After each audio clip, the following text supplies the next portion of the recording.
nuestro sistema de aprendizaje es el 90% de lo que tú aprendes, lo aprendes con lo que tú enseñas. Pero ¿cómo tú puedes usar LinkedIn a tu favor para que tanto encontrar clientes y tú atraer clientes? Honestidad, trabajo duro y profesionalidad. ¿Cuáles serían las cualidades que debería tener un líder en una empresa? Tú puedes tener un tipo de personalidad y ser muy buen líder con gente que tiene esa personalidad similar a ti, y puedes ser el peor líder teniendo esa misma personalidad con gente que no tiene esa personalidad, ¿no? ¿Dirías que las experiencias que has tenido tú te han llevado a tener el éxito que tienes hoy en día? Para mí el éxito el día de mañana es poder hacer lo que quiera, cuando quiera y con quien quiera. El problema que hay, yo creo que hay, que al final las personas ven la política como un partido de fútbol. O eres del Barça o eres del Madrid. Total, exactamente. Y los que son del Barça odian a muerte a los del Madrid, y por muy mal que hagan las cosas los del Barça siempre van a apoyar al Barça. Y esto es un poco lo que ocurre. Es decir, no hay un sentido crítico, no hay personas que sean capaces de decir, oye, sí, yo tengo esta ideología que es totalmente respetable, pero estoy viendo que, oye, la gente a la que yo he votado no está haciendo las cosas bien. Cada vez separando más, ¿no? Es decir, va a haber, o según yo lo veo, ¿no? Va a haber gente cada vez con más poder adquisitivo, gente con menos poder adquisitivo, y la clase media realmente, que es la que tiene realmente, o pienso yo, entre comillas, libertad, y no son dependientes, que es súper importante, está desapareciendo.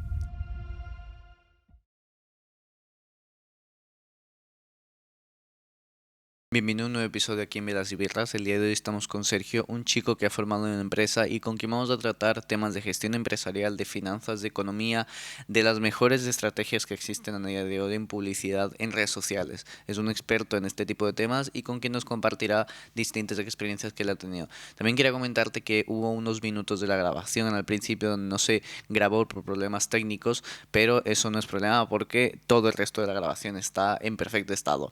Así que sin más que añadir, bienvenido a un nuevo episodio. Cuando comenzaste con Dani, estaban ya, digamos, lo que me contabas del volumen de trabajo, ya, digamos, dijeron ustedes como que ya vamos a constituir algo como fijo entre los dos. ¿Qué métodos de investigaciones usaron ustedes para ir encontrando los clientes? O como me dijiste antes, ¿solo les llegaban clientes o ustedes también, digamos, llevan puerta a puerta el típico de la llamada en frío? ¿Cómo hicieron esa parte? Pues al principio fue súper orgánico, es decir, tanto Daniel como yo llevábamos trabajando la marca personal en LinkedIn un tiempo, es decir, yo recuerdo que me tiré cerca de 2 años publicando lo que es todos los días en LinkedIn, o sea, de lunes a domingo todos los días, hasta estando de vacaciones. Wow.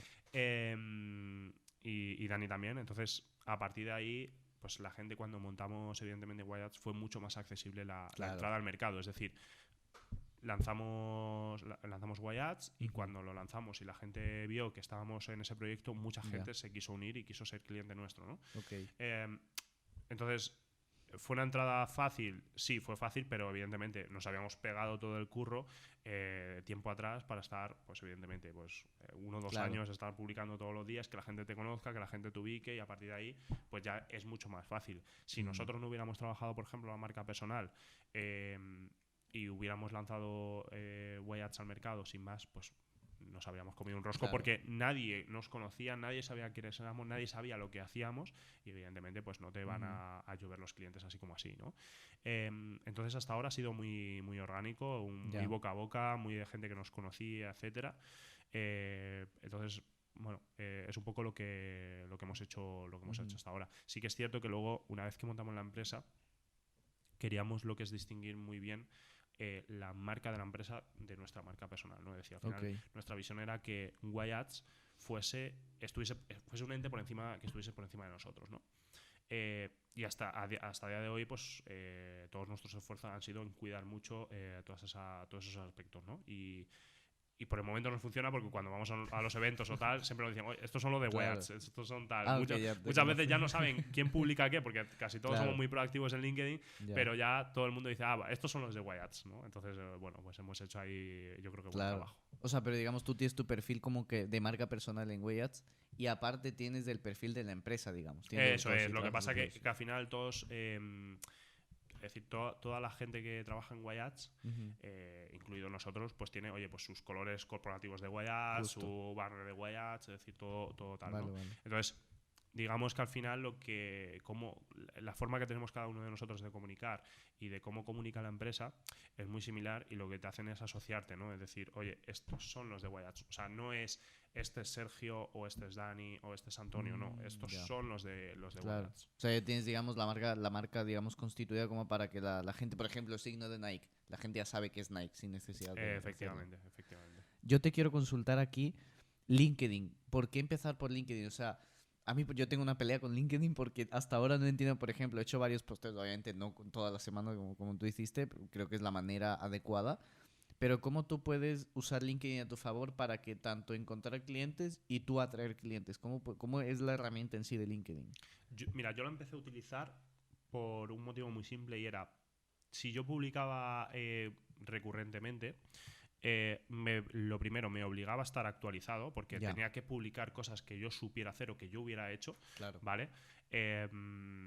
Y luego, aparte, que al final las personas tenemos cuando nuestro sistema de aprendizaje es el 90% de lo que tú aprendes, lo aprendes con lo que tú enseñas, ¿vale? Entonces, si tú estás haciendo cosas, estás investigando cosas además y luego lo enseñas, bien sea, si eres profesor, pues siendo profesor, o en este caso las redes sociales, ¿no? Pues te vas a quedar mucho mejor con ello. Es decir, vas a asimilar ese aprendizaje mucho mejor. Yo empecé haciéndolo así. Después, a medida que pasa el tiempo, ya a lo mejor tu objetivo cambia y dices, vale, no es por ese motivo de egoísta, entre comillas, de aprender y mejorar yo, sino de a lo mejor o buscar empleo o buscar nuevos clientes, ¿no? Entonces, al final es aportar valor, o lo que al menos nos ha funcionado a nosotros, es aportar valor con cosas que tú hagas, ¿vale? Es decir, cosas que tú hagas, cosas que tú aprendas y demás, públicalo. A mí al principio no me veía nadie. Yo publicaba y pues, como pasa en cualquier red social, en YouTube, en todo. Y a mí me leían 100 personas o si llegaban a las 100 personas, ¿no? Hasta que pues poco a poco vas viendo, oye, que esos números mejoran, tal. Pero claro, pues imagino que sea como tú en este podcast, ¿no? Es decir, al principio pues publicas 2-3 personas no y te escucha ni Perry, ¿no? Y a medida, oye, pues vas progresando, vas mejorando, vas viendo que los números mejoran, pero es lo que hemos hablado antes, constancia, pico y pala, hasta que al final pues llega un momento que pum, pues explota, por así decirlo, y empiezas a tener mucha más visibilidad, a alcanzar mucha más gente y a conseguir unos clientes, ¿no? Y muy sencillo, nosotros utilizamos LinkedIn y no otras redes sociales porque nosotros somos una empresa de servicios y nuestro público objetivo son empresas. Entonces, sí, justo. ¿Dónde está ese público objetivo profesional, ese CEO, ese director de marketing de esa empresa donde yo me quiero enfocar? En LinkedIn. Es decir, yo no le voy a persuadir, por muchos que hagan ahora vídeos en Instagram y tal, con lo de escala tu negocio en menos de 30 días, etcétera. Pues no, porque eso evidentemente pues se lo huelen, ¿no? Pero cuando tú publicas contenido profesional de lo que tú haces, incluso muchas veces son cosas técnicas, ¿no? Pues eso al final lo que te hace es posicionarte como, oye, este chico es un referente del sector, sabe de lo que habla, sabe de lo que está haciendo, ¿no? Y al final te contactan por ahí, ¿no? Y para hacer negocios B2B yo creo que LinkedIn es una de las mejores herramientas que hay más allá de otras redes sociales. ¿Y LinkedIn has llegado al punto de usarla como única red social tanto para conseguir, digamos, gente y como para, digamos, conseguir trabajo? ¿O la usas ya ahora, digamos, ya que estás todo constituido esporádicamente? ¿O sigue No, sigo publicando. Es decir, a lo mejor no publico todos los días como hacía antes, ¿no? Pero sí que 2, 3, 4 días por semana intento publicar. O sea que la sigo usando recurrentemente. Es cierto que siempre te pica el gusanillo, no de decir, oye, empiezo a utilizar otras redes sociales, a contar lo que hago y tal. En mi perfil, por ejemplo, de Instagram tengo un par de vídeos de un podcast que me grabaron y tal. Por esto de empezar a hacer la prueba, ¿no? Pero bueno, es cierto que sí que lleva más tiempo que LinkedIn al final, como la tengo muy trillada y muy machacada, pues me siento por la mañana y me cuesta 10 minutos hacer un post, ¿no? Pues en Instagram o en TikTok o lo que sea, pues tienes que ponerte con el vídeo, editarlo, tal. Es decir, es un trabajo, tú mejor que nadie lo sabrás, es un trabajo muy laborioso que muchas veces digo... me merece la pena a día de hoy, ¿no? Es decir, sin tener ni siquiera un equipo que diga, oye, pues mira, pues si tengo un equipo, evidentemente se lo delego, que me haga los vídeos, me los suba y ya está, ¿no? Pero si lo quieres hacer tú, pues al final, lo que hemos hablado antes, tu tiempo es limitado y al final tienes que poner foco en aquello que te va a dar resultados. Ahora bien, pasándonos a la parte de cómo funciona una empresa por dentro.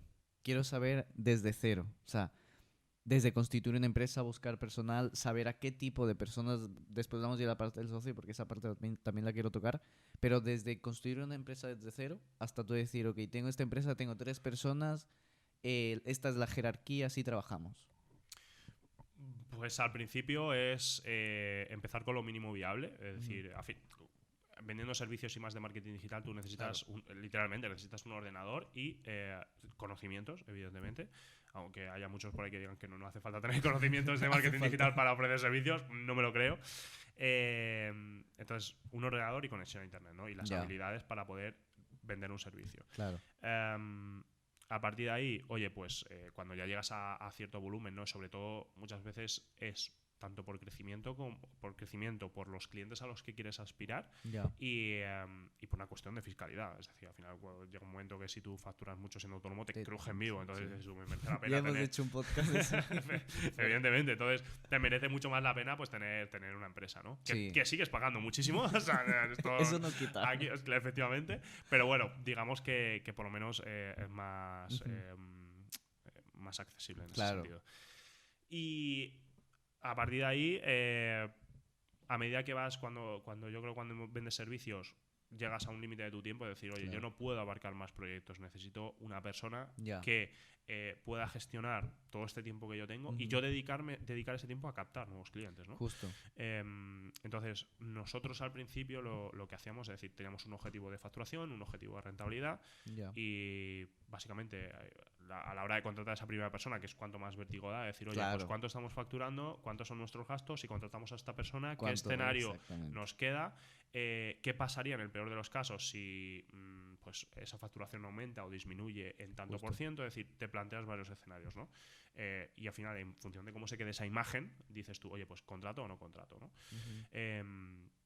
Y luego a partir de ahí, pues eso, evidentemente tienes que tener horas suficientes, nosotros lo hemos hecho así y de momento nos está funcionando, tener horas como para cubrir el puesto de esa persona y que esa persona te intenta ser rentable desde el minuto 1, que nunca lo es, pero por lo menos que del el tiempo operativo que ella tenga o que él tenga y del trabajo que está haciendo y de lo que se facture, de lo que pueda facturar esa persona, te sea lo más rentable posible, en la medida de lo posible. Pero tú te refieres como que tener el tiempo, digamos, entre tú y tu socio para entrenar a esta persona o para ver cómo trabaja o a qué?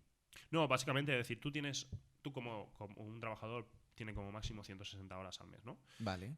De esas 160 horas le tienes que quitar todo ese tiempo que no es efectivo. Que se te pueden quedar 130, 120 horas, ¿no? Pero el tiempo, o sea, digamos, de comida, de que gasta o a qué. Claro, efectivamente, tú tienes el tiempo operativo, es decir, oye, ¿cuántas horas, hablando del sector servicios, ¿no? ¿Cuántas horas de proyecto puede tener esa persona, ¿no? 120, 130 al mes. Porque el resto de horas van a ser pues comer o etcétera, que al final no es tiempo operativo, ¿no? Entonces dices, vale, sí, evidentemente si yo tengo solo 40 horas de curro, pues no puedo contratar a una persona porque no me va a salir a cuenta, ¿no? Es decir, le voy a tener que pagar más de lo que me puede generar o de lo que me está facturando, ¿no?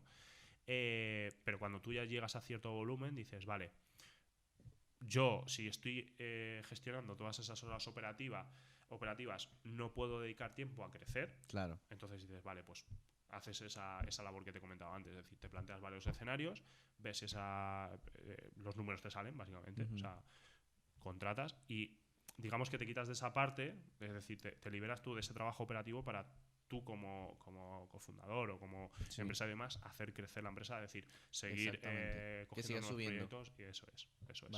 Vale. Entonces es así un poco el proceso que hemos ido siguiendo, sobre todo al inicio. Luego cuando vas creciendo es cierto que tienes que ir como tienes que tener recursos suficientes como para abarcar más proyectos, es decir, tienes que ir como entre comillas sobrado de horas operativas de personal para poder abarcar más proyectos, porque si no es un jaleo entre que contratas buscas la persona, la encuentras, la contratas, entra, etcétera, pues es un proceso en el cual no puedes crecer, ¿no? Entonces son tiempos que es muy complicado gestionar por eso, ¿no? Porque si vas muy pasado de horas en cuanto a si tienes muchas horas disponibles dentro de tu equipo, estás perdiendo mucha rentabilidad de tu negocio. Si vas muy justo en el momento que te entren 3 o 4 proyectos de más, no puedes abarcarlos y vas a empezar a empeorar la calidad de tu servicio. Es decir, son muchas variables las que entran en juego y que hay que saber manejar muy bien los tiempos para llevarlo a cabo. Y desde que ustedes ya se encontraban como que ya subía el volumen de trabajo, más personas le llegaban, tanto individuales o empresas, digámoslo así, cuando iniciaron, Y ya dijiste con Dani, ok, tenemos que contratar a una persona. ¿Esa persona fue alguien conocido o fue alguien que usaron ustedes mediante LinkedIn? ¿O cómo encontraron a esa persona y dijeron, es apta para el trabajo? Y, digamos, hicieron ese estudio económico y dijeron, sí, o sea, necesitamos realmente esta persona. Nosotros cuando lo iniciamos teníamos, yo creo que tanto Dani como yo teníamos claro cuáles iban a ser las primeras personas a las que íbamos a contratar. ¿Por qué? Porque habíamos trabajado con ellas, sabíamos cómo funcionaban y nos gustaba pues cómo hacían las cosas, básicamente, ¿no? Y aparte, pensábamos que podían estar predispuestas a venirse con nosotros. ¿Vale? Entonces, yo creo que en muchos casos siempre cuando montas empresa y demás, al final lo que intentas hacer para contratar a alguien es tirar de tu círculo cercano, ¿no? O de gente con la que hayas trabajado, que tú digas, oye, esta persona me gustaría que trabajase conmigo porque me parece un crack, ¿no? Y eso fue lo que hicimos, es decir, teníamos claro la persona que queríamos que fuese. De hecho, cuando lo montamos, antes porque trabajaba con nosotros, cuando lo montamos se lo dijimos en plan, oye, que sepas que llegado el momento tú te vas a venir con nosotros. ¿Ah, sí? O sea, sí. Fue ahí, fue bastante curioso. De hecho, tengo otra anécdota que, yo tengo un panel visionario en el que tengo mis objetivos a corto, medio y largo plazo, ¿vale? Y yo cuando monté la empresa pues tenía dentro de ese panel visionario yo me suelo poner imágenes para visualizar esas cosas, esos objetivos que yo quiero, ¿no? Vale. Bueno, pues dentro de uno de esos objetivos era las 2 primeras personas que quería tener en el equipo. Aparte de tu socio, digamos. Efectivamente. Vale. Y eran esas 2. De hecho, se lo pasé. Antes de, fíjate, que fue recién entrado, se lo pasé. Y cuando entró la segunda persona, les mandé la captura de WhatsApp. ¿Os acordáis de lo que os dije esto? Pues mira, pues ha cumplido, ¿no? Entonces fue así dentro de nuestro círculo cercano. Luego ya cuando se te acaba tu círculo cercano y ya no te quedan más personas a las que recurrir, pues ya tienes que tirar de LinkedIn, tienes que ver de personas que que te puedan aportar, que estén accesibles económicamente, evidentemente, porque no todo el mundo, o sea, cuando estás empezando, pues no tienes los presupuestos de una gran empresa, pero eso, es primero tu círculo cercano y luego tienes que ir a buscar fuera. ¿Y si pasó mucho tiempo desde que el volumen de trabajo aumentó hasta que trajeron la primera persona o no mucho? Pues mira, nosotros montamos la empresa el 20 de julio, si no recuerdo mal, de 2022. Empezamos a trabajar operativamente el 1 de agosto. Esa del 20 al 30, nos fuimos de vacaciones. O sea, digo, vamos a tomar una semana y luego ya empezamos agosto a tope. Que agosto encima es el peor, porque está todo el mundo de vacaciones, ¿no? Entonces nosotros pues dijimos, nada, pues el momento más jodido, pues venga, pues ahí nos ponemos, ¿no? Y cuando lo contratamos, creo que fue en marzo de 2023.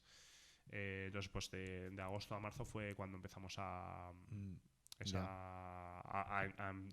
a entrar volumen de trabajo. Ya llegó un momento que ni mi socio ni yo podíamos abarcar tanto trabajo. ¿Y actualmente ustedes sí siguen yendo como que a las entrevistas de la gente que contrata nueva o ya tienes delegado una persona? No, todavía lo hacemos nosotros. ¿Sí?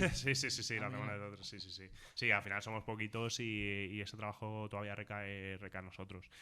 Además, ahora en el momento en el que estamos yo creo que es súper importante porque, bueno, nosotros somos ese primer y último filtro antes de que una persona entre. Entonces también podemos ver un poco si esa persona a la que estamos entrevistando se alinea con los valores que tiene la empresa. Yo te hago aquí la pregunta. Si, por ejemplo, el día de mañana te llega una persona a la empresa y te dice, oye, digamos, viéndote a ti en un pasado, al Sergio en un pasado, con ese entusiasmo, esas ganas de, oye, aunque sea méteme de prácticas, me quedo solo 5 días en la oficina trabajando lo que sea, pero quiero aprender. Si tú el día de hoy te tocase contratar a una persona, ¿cuáles son las cualidades y cuáles son las exigencias, digámoslo así, que tú verías en una persona y que tú le dirías, ok, no tienes suficiente experiencia, pero tienes las cualidades y tienes esa fuerza que yo me veo desde un pasado viendo que yo quería entrar? ¿Cuáles serían? Honestidad, trabajo duro y profesionalidad. Vale. Para mí esas serían las 3 cualidades que tiene que tener una persona para entrar en Wyatt's Media. Porque son los valores que representa Wyatt's Media. Honestidad, trabajo duro y profesionalidad. Son, digamos, los tres pilares, además que nos representan, yo creo, a todos los que estamos dentro, que trabajamos en ella. A nivel de conocimientos, de habilidades y demás, lo que son las hard skills, ¿no? Realmente eso no me preocupa tanto. Es cierto que tienes que tener unos mínimos, porque sobre todo cuando tú estás contratando a una persona, necesitas que tenga cierto nivel de autonomía, ¿no? en esas habilidades. pero no es tanto, porque al final las hard skills son mucho más fáciles de aprender y de adquirir. Lo que son las soft skills sí que es cierto que van un poco innatas en nosotros, en nuestra manera de ser y nuestra personalidad. Entonces, si lo tuviera que poner en una balanza, sería un 65, 70, 40 para lo que es los valores de la persona, y 30, 40 para las hard skills. O sea, hasta ahora todas las entrevistas y la gente que trabaja contigo actualmente desde un inicio han empezado con esa fuerza, esas ganas de decir, Sergio, quiero entrar a tu empresa, quiero trabajar contigo, quiero crecer a tu lado. Efectivamente. Al principio todo es muy bonito. luego, o sea, claro, al principio todo el mundo, y hay mucha gente que te la cuela, ¿no? Es decir, que dices tú, guau, parece que tiene muchas ganas, y luego dices tú, baja, escúchame, pero ¿esto qué es, no? Esto no ¿Qué ha pasado claro. Aquí? Entonces hay que tener también mucho cuidado en eso, ¿no? Porque de primera siempre las primeras impresiones siempre son muy buenas, siempre todo es muy bonito, muy romántico, y todo tal. Cambia. Pero luego la cosa cambia. Luego te tienes que enfrentar a la realidad, al día a día, a las exigencias. O sea, nosotros somos una empresa exigente que nos exigimos mucho a nosotros mismos. Y evidentemente hay gente, yo entiendo que hay gente que no puede aguantar ese ritmo o esas ganas, ¿no? O ese impulso que tenemos nosotros. Porque no todas las empresas son para todo el mundo, eso hay que tenerlo claro. Entonces te la pueden colar, evidentemente. No todo el mundo sí entra con muchas ganas, mucha ilusión, mucha fuerza, mucha tal, pero a la semana a lo mejor te dices tú, hostia, pues igual las fuerzas se te han ido antes de tiempo. Antes de empezar. Eso es. Esta pregunta que te quiero hacer ahora la consulté, se la hago a cada persona que viene al podcast. Si tú tuvieras que decir las cualidades, digamos, como persona responsable de la empresa, como dueño de la empresa, junto con Dani, ¿cuáles serían las cualidades y las cosas, digamos, que debería tener un líder en una empresa? O sea, digamos, del dueño, por llamarlo así. ¿Qué dirías tú? Yo creo que tiene que tener esto y esto y esto para liderar una empresa y tú decir como que lleva la empresa bien, la empresa está creciendo, digamos, los empleados se sienten bien, se sienten con ganas de crecer, cosas así. ¿Cuáles serían las cualidades que tendría que tener? Te diría que depende de la empresa y depende también, es decir, tú puedes tener un tipo de personalidad y ser muy buen líder con gente que tiene esa personalidad similar a ti, y puedes ser el peor líder teniendo esa misma personalidad con gente que no tiene esa personalidad, ¿no? Claro.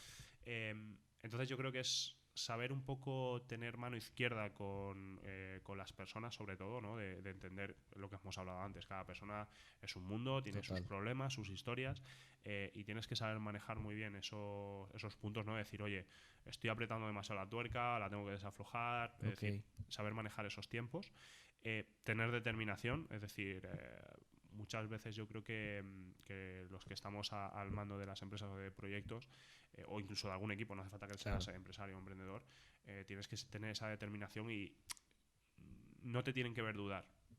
¿De acuerdo? Yo esto lo aprendí cuando fui entrenador de fútbol, que al final o sea, la gente a la que tú lideres tiene que creer lo que tú dices. Es decir, si tú dices que esto es de color gris, la gente lo tiene que ver de color gris. Entonces, esa yo creo que es una de las cualidades más importantes a tener en cuenta. Es decir, como digo, a mí esto me pasó cuando, oye, pues yo tenía una idea de fútbol y yo se la quería transmitir a mis chicos, que eran chavales jóvenes, y tenían que ver que yo tenía esa determinación, esa convicción para decir, oye, esto lo vamos a hacer así y lo vamos a hacer así. Y muchas veces tienes que seguir teniendo esa determinación y esa visión, porque las cosas no siempre te van a salir como tú quieres. Justamente. Entonces, tú tienes que seguir diciendo que esto es de color gris para que esa gente siga pensando, oye, pues sí, le veo tan confiado y creo tanto en su forma de verlo y en su forma de expresarlo que lo considero. Y esto, por ejemplo, Ilia Tupuria lo hace muy bien. Es decir, total. Ilia Tupuria es el claro ejemplo de determinación y confianza en uno mismo que pueda haber a día de hoy. Te dice, oye, voy a ser campeón de la UFC, y es campeón. O sea, ni más ni menos. O sea, y él se lo pone, se lo cree, tal. Entonces, claro, ¿cómo los que están a su alrededor no van a creer también en lo suyo, ¿no? Como digo, siempre y cuando tenga sus valores y más o menos, no digo su personalidad, pero un poco pues tiene que haber una coherencia con los valores. ¿Y este espíritu de liderazgo dirías que lo has aprendido en cuestión de experiencias, o dirías que sí has sido... Sí. O sea, la gente de tu alrededor te ha dicho como que, Sergio, veo que tienes ese espíritu de darle para adelante, siempre pelear, el ejemplo de tu padre, por ejemplo, ¿O crees que lo has ido aprendido con las experiencias? Yo creo que se aprende. O sea, se va aprendiendo a lo largo del camino. Y a mí me queda muchísimo por aprender. O sea, yo ahora mismo, siempre lo digo, yo veo a otras personas y me siento un ignorante, pero para bien, es decir, o sea, para aprender más, digamos. Efectivamente. Entonces, yo creo que es una cosa que se aprende que no paramos de aprender, porque nunca se para de aprender, siempre te vas a encontrar cosas nuevas y personas nuevas con las que lidiar y problemas nuevos con los que afrontar. Pero es algo que se aprende y no habrá gente a lo mejor que lo lleve más en la sangre, habrá gente que menos. Pero yo creo que va así. Yo recuerdo la primera experiencia que tuve liderando un equipo. Había... Fíjate que es curioso. Había gente dentro de ese equipo. Fútbol. No, era de otra empresa. Vale. Había gente dentro de ese equipo que yo no la tragaba. O sea, no la tragaba. Hostias, y claro, dije yo, cuando me pusieron al mando, empecé a tener otra visión y cambió totalmente mi percepción de esa gente, ¿no? Empecé a lo que digo, ¿no? A tener esa mano izquierda, empezar a entender un poco también las visiones del mundo que tiene esa gente y a partir de ahí pues acabé incluso teniendo muy buena relación con ellos. Entonces,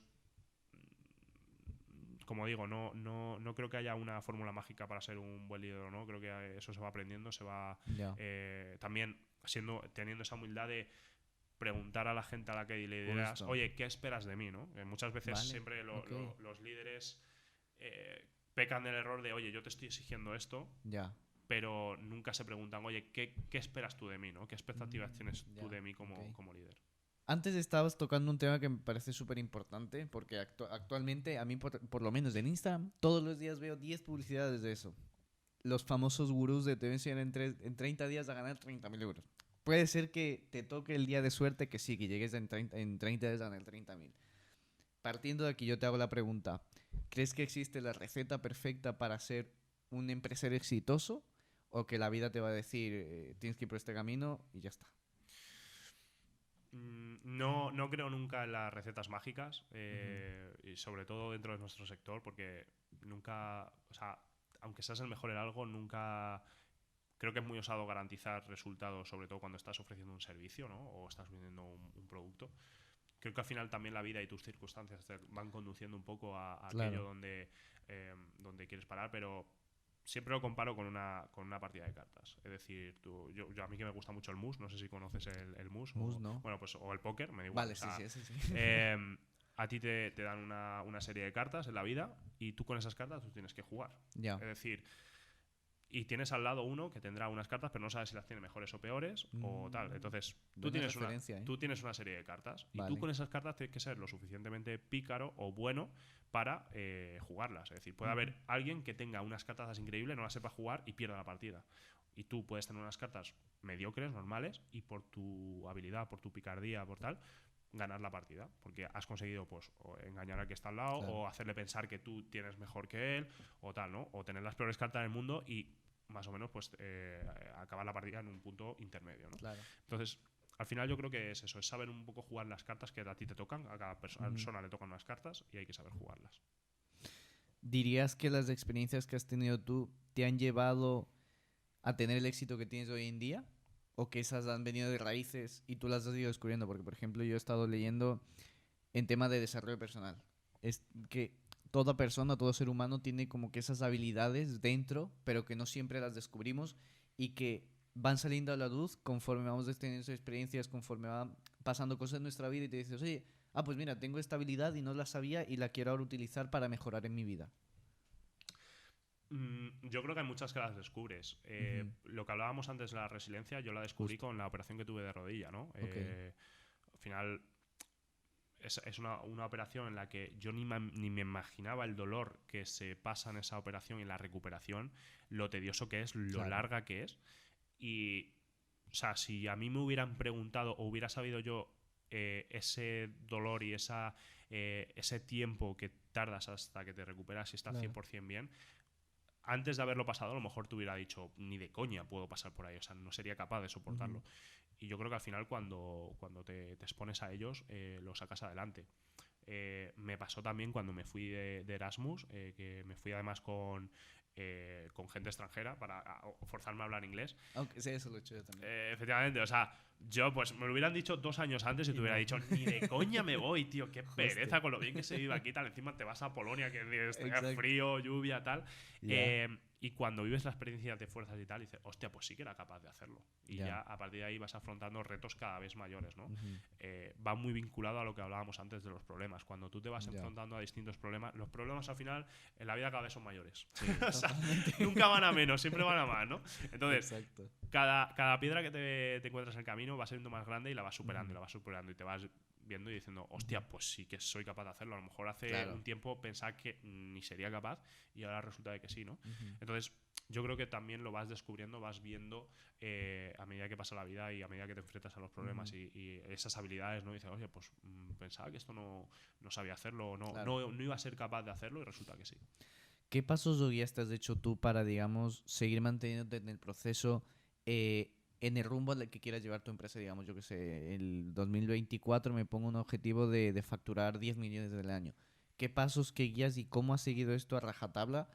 Como decíamos antes, hemos tenido días malos, días buenos, de tú no llegar a decir, lo siento, ya hoy ha sido el peor día. ¿Cómo has hecho este digamos, proceso? Para mí, a nivel personal, yo tengo un objetivo muy claro en la vida, que es tener... Para mí el éxito, digamos, esto es una de las preguntas que siempre suelen hacer, ¿no? Para mí el éxito el día de mañana es poder hacer lo que quiera, cuando quiera y con quien quiera. Vale. Eso para mí es el éxito en la vida. De que yo en cualquier momento, de que yo hoy, si me quiero coger y me quiero ir a hacer un viaje con mi chica a tal sitio, puedo hacerlo, ¿no? Y para eso requieres de 3 variables: tiempo, dinero y gente con quien hacerlo, evidentemente. ¿No? Entonces son 3 variables dentro de la vida que influyen y para mí de las que una persona puede tener éxito. Entonces yo al final sigo ese objetivo, es decir, oye, yo todos los días me levanto y me levanto con esa visión, con ese objetivo. Ya no es tanto material, porque al final pues sí, pues tienes la ilusión de tener un coche guapo, una casa, un chalet, tal, etcétera. Pero al final es eso, al final es cuestión de, oye, tener la tranquilidad y la libertad de yo poder hacer lo que quiera, cuando quiera y con quien quiera, ¿no? Y eso es un poco lo que a mí me mantiene constante. Es decir, si yo no tuviera un objetivo a largo plazo, una visión, yo me levantaría todos los días sin ningún tipo de sentido y diría, pero ¿para qué coño me levanto? ¿No? Me voy a quedar en la cama durmiendo y no voy a hacer nada, ¿no? Entonces yo creo que el tener esa visión y ese objetivo a largo plazo te ayuda mucho. Y como digo, largo plazo. Si tú te pones... Está muy bien tener objetivos a corto plazo y hay que tenerlos para ver esos pequeños progresos. Pero si tienes un objetivo a largo plazo y peleas por él, es lo que te va a mantener constante para poder conseguirlos. Seguir. ¿Qué 3 hábitos dirías tú que tienes actualmente como emprendedor para seguir manteniendo tu vida personal, digamos, estable y tu vida empresarial estable? O sea, digamos, y no, digamos, tener días en el que mezcle las dos, digamos, esas 2 vidas y tú decir, como que tengo hábitos que me ayudan a mantenerme a mi salud mental, mi estado físico, por ejemplo, con mi pareja, con mi familia. ¿Cuáles hábitos dirías tú que han sido los que te han servido? Es que yo, por ejemplo, no creo en lo que haya una desconexión total, por así decirlo, entre tu vida profesional y tu vida personal. Y explico, por lo menos, lo que a mí me pasa, ¿no? Y explico por qué. Porque tú aunque estés de vacaciones o estás en el gimnasio o estás tal, o sea, a tu cabeza siempre te vienen ideas, te vienen cosas, te vienen pues historias, ¿no? Que tienen que ver con el ámbito profesional, siempre y cuando te apasione, porque cuando te apasiona algo realmente, ¿cuándo desconectas? Si es que te apasiona, es decir, es muy complicado, ¿no? Sí. Siempre vas a tener momentos en los que sí, puedes estar en una playa o tal o lo que sea, pero siempre te va a venir una idea, ese gusanillo a la cabeza de decir, hostia, pues se me ha ocurrido esto, tal, siempre vinculado, ¿no? Entonces, no hay hábitos realmente que te puedan ayudar a desconectar, o por lo menos a mí. Yo lo que sí que hago muchas veces, o son cosas que, bueno, pues sí que me ayudan a sentirme bien y a disfrutar de lo que es la vida más allá del trabajo, es leer. O sea, leer me gusta bastante. Hacer deporte, ¿vale? Pues yo pues voy al gimnasio muy de vez en cuando, ahora cada vez menos, pero bueno, salgo a correr, pero al gimnasio sí que intento ir. Y luego esto sí que para mí es súper importante. Yo cuando, por ejemplo, quedo con mis amigos, intento tener la mente en ellos y en pasarlo bien. Es decir, desconectar oye, pues, todo y quedarte ahí. Eso es, porque además como siempre estamos con tonterías, pues, pues Claro. me es mucho más fácil, ¿no? Son 3 cosas así que a mí me hacen, pues eso, estar bien y estar feliz pues, y no quemarte, ¿no? Porque al final tampoco es bueno estar 24/7 continuamente trabajando y tal, ¿no? Tienes que tener esos pequeños momentos, pues son pequeños momentos de conexión en los que tú estás pensando, si estás corriendo, en pensar que no estás cansado para seguir un poquito más, o si estás levantando pesas, pues en levantar esa pesa, o si estás leyendo, estar centrado en lo que estás leyendo, ¿no? Son así pequeños hábitos que bueno, pues me ayudan un poco a estar bien y a estar contento y a seguir con todo. Viniendo a esta parte de los amigos, justo me llega una pregunta, y es, ¿qué tanto crees que influye el círculo de personas que te rodean en tu vida? ¿Qué tanto han influido o qué tanto crees tú que influye? Esto, ostras, es que de esto hay un debate muy grande, porque ahora, claro, se está vendiendo mucho en el mundo del emprendimiento de, oye, no te tienes que juntar, tus amigos te están restando, tienes que juntar con gente más exitosa que tú, etcétera. Yo no creo nada de esto. O sea, yo mis amigos siguen siendo los de toda la vida. Yo cuando quedo con ellos entiendo que cada uno de ellos tiene sus objetivos vitales y su visión de la vida y tal, y lo respeto totalmente. Y son mis amigos porque a mí me conocieron desde que era pequeño, me siguen conociendo ahora, me seguirán conociendo dentro de 20 años y yo seguiré siendo el mismo con ellos. Es decir, de hecho, yo cada vez más soy como más cerrado con gente de fuera, por eso, ¿no? Porque cuando empiezas a tener cierto éxito, que yo todavía no considero que lo tengo, pero como que vas viendo, oye, que gente se intenta acercar a ti o tal, no sé qué. Yo cada vez como que soy más cerrado en eso y me enfoco mucho más en mis amigos. ¿Influye en el entorno? Pues hombre, depende también del entorno en el que te muevas. Y se muevan tus amigos. Evidentemente, si tú tienes amigos que están todos los días de fiesta con malos hábitos y tal, pues hombre, ahí a lo mejor puede influir un poco. Claro, a lo mejor el problema lo tienen ellos y no tú, ¿no? Pero si es gente sana, gente, oye, pues que tiene hábitos, gente normal, básicamente. O sea, gente normal, oye, es que no hay ningún problema. O sea, es decir, tú al final tienes que respetar su estilo de vida y cómo ven ellos la vida. Y cuando estás con ellos, pásatelo bien, porque al final es lo que es lo que importa, ¿no? Estar bien con ellos, pasártelo bien y disfrutar de esos momentos. La pregunta que a mí más me gusta hacer y que desde un principio hemos hecho en este podcast: tu vida universitaria, tu vida de estudios, a tu vida empresarial, ¿qué materias fueron las que a ti más te gustaron y qué materias dirías tú que no te enseñaron y que a ti te tocó aprender en la universidad? Y luego te lanzo la siguiente pregunta, pero ahora primero esta. Igual algún profesor me mata para responder esto. De hecho, hace poco además es que estuve en una pues dando una charla a alumnos de ADE en el día de ADE de la Facultad de Talavera, y casi me mata algún profesor por decir que no te iban a contratar por las notas. Y que una profesora me dijo, ¿pero cómo le dices eso? Y tal, no sé qué. Y yo, pues porque es la verdad, ¿sabes? Pero o sea, las asignaturas que más me gustaron a mí fue marketing, ¿vale? La asignatura que tuve de marketing. Y luego también me gustó mucho política económica y macroeconomía. ¿Política económica es política con economía o...? Sí, eso es básicamente cómo aplicas políticas económicas para el desarrollo de un país, ¿vale? Hostias, vale. Que son las políticas expansivas, políticas contractivas, las políticas fiscales, monetarias, es decir, cómo funciona todo el entramado para lo que es un Estado, un gobierno, manejar la coyuntura económica de un país. Y esas fueron un poco las que más me gustaron. ¿Te sirven para algo luego dentro del ámbito profesional? Pues no. O sea, te sirven para tener una base y entender un poco el mundo, pero luego realmente donde se aprende es en la realidad, ¿no? Es decir, sí, tú puedes... O sea, a mí sí que, por ejemplo, las asignaturas que tuve de economía me sirvieron mucho para entender cómo funcionaba el mundo.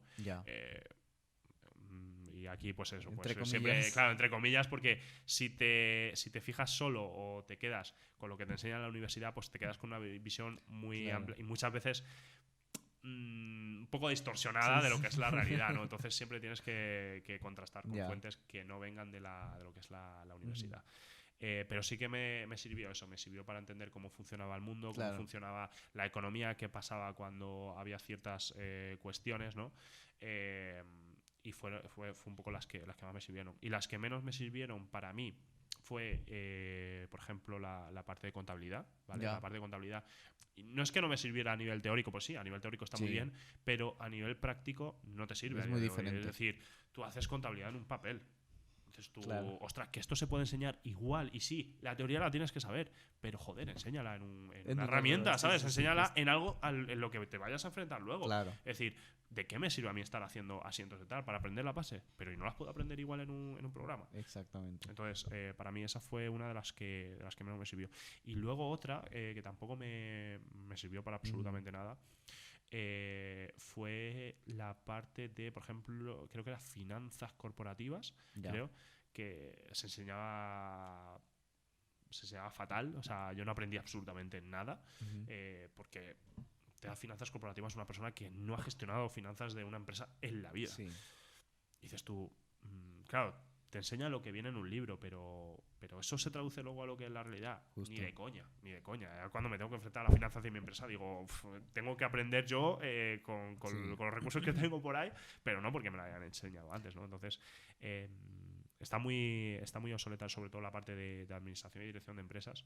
Se aleja mucho de lo que es la realidad de las empresas y yo creo que hay un amplio trabajo por parte de las universidades por hacerlo mucho más real, ¿no? Mucho más práctico. Eso es. Al final es que está muy alejado de lo que es el mundo. Es decir, administración y dirección de empresas está 20 años por detrás de lo que se está yendo ahora. O sea, ¿tanto? Sí. Te diría que sí. O sea, se enseñan, de verdad que se enseñan cosas muy obsoletas. O sea, pero, por ejemplo, bueno, no sé si bueno, la charla que diste, imagino que habrás hablado con estudiantes. Actualmente no creo que se enseñe Google Ads en una universidad, o muy poco. Mira, yo lo di en cuarto de carrera porque tenía un profesor, el que te he comentado anteriormente, muy bueno y que se preocupaba por enseñar cosas que se salían del temario. Claro. Es decir, tienes que encontrarte con profesores como especiales. Eso es, especiales que se salgan de la norma y que se salgan un poco del sistema para que te enseñen tal. Si no, pues estaría aprendiendo cosas que se utilizaban en el marketing hace 20 años y no es coña, o sea, es realmente así. No, sí, con Nino, que de hecho le mando un saludo aquí, que está medio malito. Con él grabé uno de los primeros podcasts de empresas cuando inicié este tema en el podcast, y él me decía, o sea, yo he tenido profesores que han sido funcionarios públicos y que en su vida han creado una empresa, y él estudió marketing, creo que un FP lo que estudió, y nunca han creado una empresa. Entonces, ¿cómo él te va a transmitir cómo es crear una empresa, llevar unas finanzas, contratar personas, todo este tipo de cosas, si no lo ha hecho nunca? O sea, siempre se ha dedicado a la vida pública. Entonces, es como que muy contradictorio. Efectivamente, de hecho, y ojo, también creo que tú puedes ser un gran profesional y saber comunicar muy mal. Total. Y ahí también. Efectivamente, o sea, tiene que haber un tándem. Es decir, tú tienes que ser un muy buen profesional para enseñar algo de lo que tú haces, de la vida real, pero también tienes que saber muy bien comunicar. Es decir, si tú eres muy profesional y no sabes comunicar, no vales para dar clase. Claro. O sea, porque no vas a saber, es decir, tú por muy listo que seas y por muy bueno que seas en algo, si no logras que otra persona, la otra persona que tienes enfrente te entienda, no vale. Es jodido. O sea, no vale. Te vas a quedar, es decir, no va a llegar el mensaje al receptor. Entonces, hay que tener ese tándem. Y pasa eso, ¿no? En el mundo universitario pasa de que hay, sí, profesores que comunican muy bien y demás tal, pero no tienen una experiencia en el mundo privado y a la inversa. O sea, yo también he tenido en un máster que hice profesores que eran unos mega cracks del emprendimiento y tal, no sé qué hay, y decías tú, terminabas una hora y media de clase y dices, no me he enterado absolutamente nada, o sea, no sé qué coño me ha contado, ¿sabes? O sea, de hecho, hubo uno que cuando hice yo el máster de marketing digital e investigación de mercados, que era como el profesor super top, que era el más conocido, con más renombre y tal, por el tema del emprendimiento y tal. Salí de la clase y yo dije, madre del amor hermoso, si este es el supuestamente mejor, ¿cómo será el resto, no? Entonces eso, es muy importante tener ese tándem hecho. Y si tuvieras, la otra pregunta que te iba a hacer, si tuvieras el poder, digamos, del gobierno, pongámoslo así, de cambiar el sistema educativo y poner 2 materias que tú dirías, en mi empresa me ha tocado aprender esta y esta, puntos de vida o puntos de vista, que yo creo que le podrían servir a la gente un poquito para despertarse de la realidad. Si tuviese control haría muchas cosas. Pero en ese sentido, lo primero, pondría mucho foco en lo que son las finanzas personales. ¿Vale? Es decir, tener un conocimiento, lo que es económico y financiero, cultura financiera. Aquí en España no hay. Total. Y creo que es una de las cosas súper importantes de decir que a ti cuando te llega una nómina tú sepas decir, oye, ¿cuánto podría estar ganando y cuánto realmente estoy ganando? Eso es un tema que el otro día estuvo muy fuerte. Eso yo es una de las cosas que hago dentro de la empresa. Cuando entra alguien nuevo y llega a su primera nómina íntegra, yo me siento con él y digo, mira, esto es lo que podrías estar ganando. Sí. Okay. Esto es lo que podrías estar ganando. Esto es lo que te retienen a ti. Esto es lo que nos quitan a nosotros y esto es lo que te queda a ti limpio. Y claro, muchas veces la gente flipa porque dice, hostias, sí, es casi el doble. Y digo, pues ahora empezamos a entender ciertas cosas, ¿no? Entonces, saber interpretar una nómina, saber cuántos impuestos puedes pagar, saber incluso qué posibles activos tienes tú como persona. Ya no si eres empresario o tal, siendo una persona de a pie, oye, ¿cómo puedo invertir yo mi dinero sin tenerlo parado en el banco estancado, sin que me esté generando ningún rendimiento? ¿no? Que muchas veces no, invertir es de ricos. No, tío, tú puedes invertir con 200 pavos al mes. Sí, entonces, pero tienes que tener los conocimientos para hacerlo. Y conocer todas esas posibilidades que te ofrece el mercado para poder hacerlo y que no te engañen, evidentemente. Entonces yo creo que sería una de las cosas que sí que pondría mucho foco. Muy buena, es que me parece algo básico. Sí, básico y que, joder, a mí me hubiera gustado que me hubieran enseñado, ¿no? Pues, sobre todo por el tema de la nómina. Oye, es que cobro poco. Ya, no es que cobres poco, es que lo que a mí me cuesta pagarte es muchas veces más del doble. Y dices tú, hostia, tío. Sí. Pero, por ejemplo, justo ahí quiero hacerte la pregunta porque, como te digo, esto ha estado las últimas semanas TikTok invadido de esto de que no, es que cobro poco. Yo, por ejemplo, creo que fue un chico que era jugador de fútbol que vino a grabar un podcast también. Y hablamos de que, claro, él dice, yo he tenido más personas como que freelance porque obviamente es, digámoslo así, menos riesgoso y te quita menos de un montón de cosas. Yo te quiero preguntar, ¿cómo es una nómina? O sea, ¿qué pagos pagas tú? ¿Qué pagos paga la empresa? ¿Cómo se gestiona todo eso? Tú tienes lo que es un importe bruto, por así decirlo, que es, oye...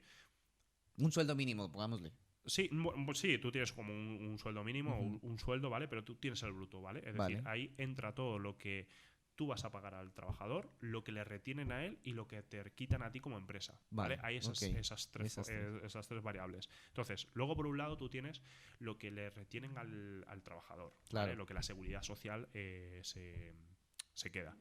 Y luego, por otro lado, tú tienes los costes de empresa asociados, ¿vale? Que cada cierto tiempo pues la empresa tiene que abonar al Estado, ¿no? Y luego, por último, tú tienes lo que le llega a la cuenta de la persona, ¿vale? Okay. O sea, están como esas tres variables. No soy ningún experto en nómina y demás, pero bueno, se interpreta y sé lo que hay dentro de una nómina, ¿no? Entonces, ¿qué ocurre? Que muchas veces, yo lo he visto incluso en programas de televisión y en tal, de decir, no, pero es que eso no es verdad, tal. Yo a cualquiera le puedo enseñar una nómina a uno de nuestros trabajadores sin enseñar nombre ni nada y decirle, es que lo que podría estar ganando él, si no nos quitasen ni a él ni a mí nada, es el doble o más del doble. Dices tú. De tu sueldo. De lo que le llega a él íntegro. Claro, o sea, lo que le ingresa en la cuenta. Claro. Y dices tú, hostia. Entonces, claro, es que no es que... Y luego, y claro, y ahí ya es cuando mucha gente se plantea y dice, oye, y con este dinero, sí, es que con este dinero yo podría hacer muchas cosas. Claro que podrías hacer muchas cosas. Y luego también entra el debate también de, oye, si eso se pagase, que ahora está muy no sé quién lo dijo, todo, muy en boca de todos, oye, que se le pague al empleado todo, creo que a la persona. Un podcast de Pedro Huervan. Sí, que justo. Que se le pague al empleado todo. Y que venga tal y se lo quite el Estado, ¿no? Exacto. Pues es que ahí realmente vería todo lo que se lleva, ¿no? Y como digo, si se quitasen todos estos impuestos y todo tal, no creo que todo ese dinero íntegro fuese repercutido al trabajador. Claro. O sea, no lo creo. Pero sí que es cierto que en algunos sectores sí que subirían los sueldos precisamente porque la competitividad es muy alta y tú tendrías que pagar mejores sueldos para que no te los robasen, porque alguna otra empresa cogería y diría, vale, pues si yo pagaba 4.000 y antes al trabajador le llevaban 2.000, pues ahora me van a quitar 3.000 euros de impuestos, pues voy a ofrecer 2.500, ¿no? Vale. Entonces, ya 2.000 pasa a 2.500. Entonces, si tú tienes un trabajador que dice, oye, pues mira, pues me voy ahí porque me ofrecen 2.500, ¿no? Pues tú al final vas a tener que... Es decir, al final, por ende, pues en un mercado competitivo los sueldos suben, ¿no?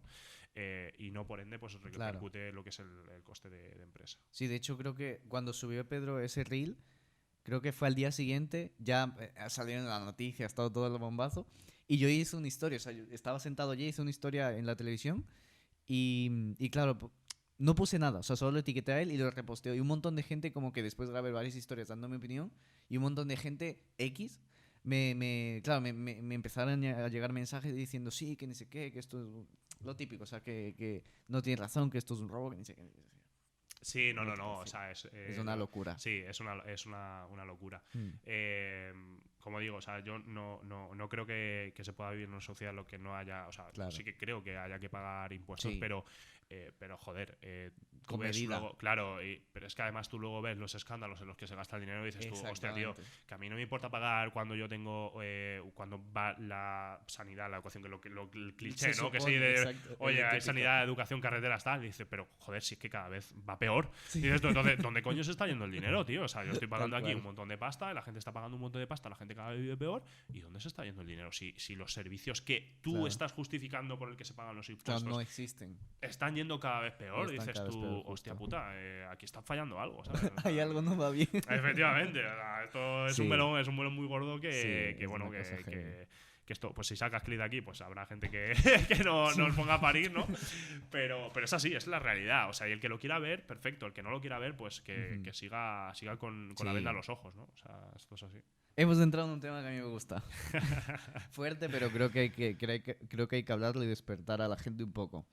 A ver, hay varios. Pero el principal creo que fue en el de Wild Project, que salió José Elías diciendo lo mismo que tú dices. O sea, no me importaría pagar impuestos si es que realmente... Él dijo, si se reduce la mitad del Congreso, primero, porque eso tiene que haber 10.000 millones de personas que no hacen nada y que están ahí de por sí. Pero luego que se vaya el dinero realmente donde se va. Es que, como es lo que te estaba diciendo fuera de cámara, o sea... Yo vengo de Latinoamérica y mucha gente que estamos aquí o hemos tenido, por ejemplo, parte de mi familia es de aquí, pero hemos tenido esas experiencias de vivir en Latinoamérica, estamos viendo que se está repitiendo la misma historia. O sea, literalmente estamos como que en un recap de todo lo que hemos vivido. Entonces, como que claro, yo a veces me siento impotente de ver a la gente en la calle que por ejemplo, ahora está también de moda el grabar videos de preguntando a la gente cuando va a manifestarse, ¿por qué te estás manifestando? Y te sacan respuestas que no tienen ningún sentido. Y digo yo, pero ¿en serio me estás diciendo que estás yendo a un sitio por algo que no tiene sentido? Por ejemplo, te voy a poner el caso más claro, que esto también es un poco muy controversial, de la amnistía. Yo fui a Ferraz, fui 3 días, y sí, es verdad que ya a las 10 de la noche entraban ciertas personas, les faltaba un tornillo seguramente, y empezaron a hacer sus estupideces. Y claro, mucha gente que era contraria, digamos, a mi forma de pensar, me decía por Instagram o por WhatsApp, me decían, ¿por qué se te ocurre ir? Que ni sé qué, que ni sé cuánto. Y le digo, ¿tú ves justo que a ti te quiten derechos que a otra persona le están dando más? Y me decían, no. Entonces, es lo que está pasando. Es lo que está pasando exactamente. Entonces, no te quejas de algo que te está haciendo mal, pero sí te quejas de algo que no tiene nada que ver contigo. Entonces es como que no tiene ningún sentido. O sea, yo a veces, no me gusta meterme en estos temas, pero muchas veces encuentro a la persona, por ejemplo tú, que me gusta, pero es como que no, o sea, no tiene sentido lo que está pasando. ¿Sabes el problema que hay? Yo creo que hay que al final las personas ven la política como un partido de fútbol. O eres del Barça o eres del Madrid. Total, exactamente. Y los que son del Barça odian a muerte a los del Madrid, y por muy mal que hagan las cosas los del Barça, siempre van a apoyar al Barça, ¿no? Y esto es un poco lo que ocurre. Es decir, no hay un sentido crítico. No hay personas que sean capaces de decir, oye, sí, yo tengo esta ideología, que es totalmente respetable, pero estoy viendo que, oye, la gente a la que yo he votado no está haciendo las cosas bien. Sentido común. Efectivamente, sentido común, ni más ni menos. Y eso no es de, oye, no, yo es que o lo sigo votando pues porque no gobiernen los otros o porque tal. Es que esos son argumentos al final muy banales, muy de, pues sí, pues, me compro la camiseta del Barça porque aunque el Barça descienda a segunda, pero yo soy el Barça. Y el Madrid ha quedado campeón de Champions y campeón de Liga, pero han jugado fatal. O sea, y prefiero que no, tal. Es como... no sé, al final son argumentos lo que tú comentabas, ¿no? Muy banales los que se tienen, no hay un sentido crítico de lo que ocurre. Y como digo, yo al final creo que la sociedad se está cada vez separando más, ¿no? Es decir, va a haber, o según yo lo veo, ¿no?